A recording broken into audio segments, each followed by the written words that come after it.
So this is not good. The House of Representatives have just 2 days left to prevent a government shutdown. Many are warning the American people of how this could impact your finances, including student loans, Social Security, and more. I'll be sharing with you what you need to know, so please make sure that you watch until the end of this video. Also, friends, I will be announcing the winner of yesterday's Walmart gift card giveaway at the end, so make sure that you do stay tuned.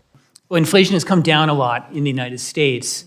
Our growth is stronger than most of the rest of the world. I don't know offhand inflation in the U.S. versus other countries, so I apologize. Okay, and interest, you mentioned interest on the Social Security program. Doesn't the trust fund make money on higher interests? It does. That higher interest, the U.S. government, both pays more and makes more with higher interest rates. Okay, and your study of the ACA and Medicare, are you looking at the question of whether or not people delayed treatment, uninsured people at 64 wait till they qualify for Medicare at 65 and get the treatment then, making it a Medicare expense rather than an ACA expense, and the fact that that treatment is probably more expensive than if they had gotten it under the ACA at an earlier stage? No, that's right. It's something we've looked at in the context you mentioned about expansions of the ACA. We've looked at it in the context of expansions of Medicare as well, that would people in some sense have better health with more access to health insurance. And you talked about Social Security being unable to pay promised benefits at the end of 10 years if we don't do something. That's right. Now, how do, quote, pay promised benefits, how do the promised benefits 10 years from now compare to what people are getting today? So the benefits that are payable are still higher in real terms than the benefits that people receive today. Okay. Now, we know the deficit isn't just the revenue or just the spending, it's spending matching revenue. Is talking about the deficit going to do anything about the deficit?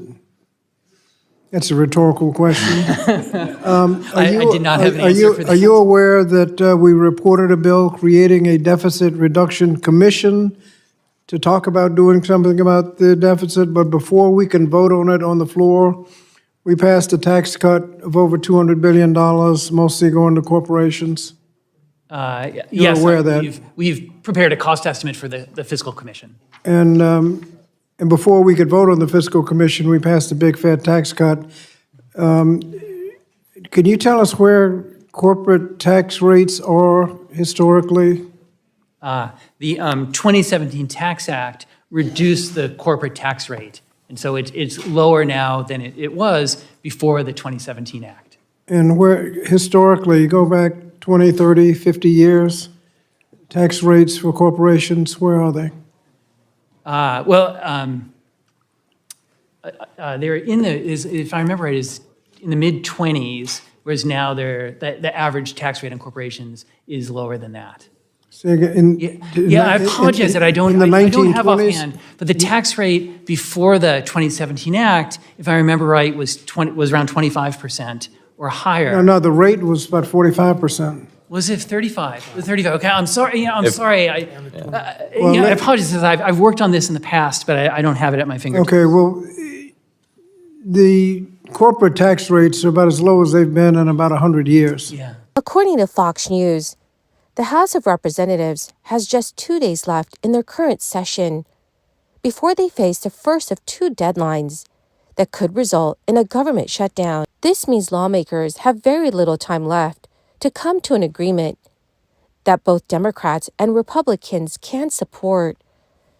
At the end of their week on Thursday, House leaders decided to cancel votes that were scheduled for Friday. Most members are not expected to return to Capitol Hill until February 28th, just 2 days before the March 1st deadline to fund certain government agencies. The rest of the agencies must be funded by March 8th. House Speaker Mike Johnson expressed confidence in meeting these deadlines during a press conference on Wednesday. He mentioned that they had already passed 2 short-term extensions of the previous year's government funding agreement, known as continuing resolutions, to keep our government running beyond the original September 30th deadline. However, reaching agreement on spending has been very difficult, especially given the slim majority of Republicans in the House. Johnson recently announced an agreement with Senate Majority Leader Chuck Schumer on setting a spending limit for the next fiscal year.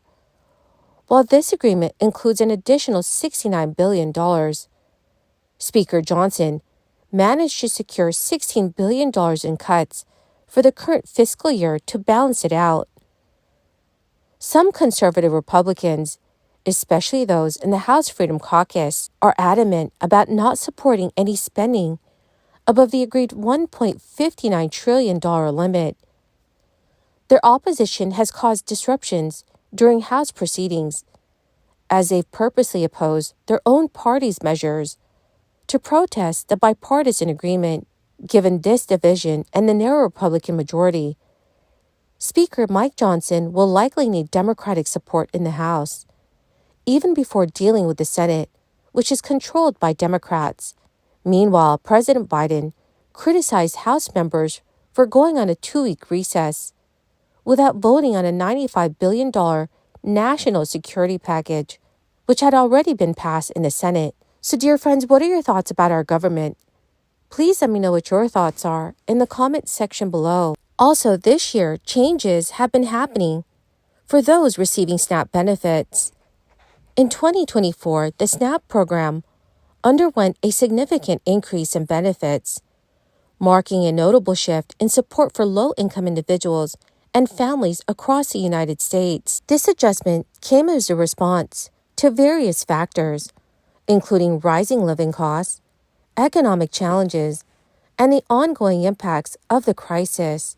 The decision to boost SNAP benefits in 2024 was a recognition of the critical role the program plays in addressing food insecurity and ensuring access to nutritious food for millions of Americans.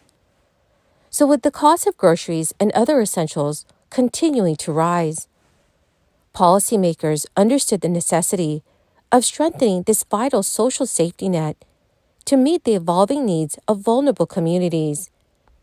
The adjustment in SNAP benefits was implemented through legislative action and administrative measures at both the federal and state levels. These changes involve recalibrating benefit formulas to better reflect current economic conditions, as well as expanding eligibility criteria to reach more individuals and families in need of assistance. In addition to increasing the overall level of benefits, policymakers also focus on enhancing the nutritional quality of food available through the SNAP program. So initiatives were launched to incentivize the purchase of healthy foods. A monthly payment of $973 for a family of 4 breaks down to approximately $8 per day per person.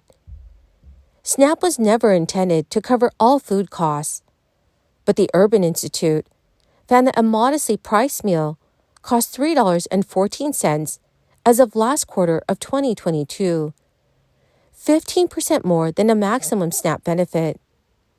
The report also noted that SNAP benefits did not cover the cost of a meal in 99% of counties last year. My awesome and amazing friends, that is the end of my daily stimulus update video for today.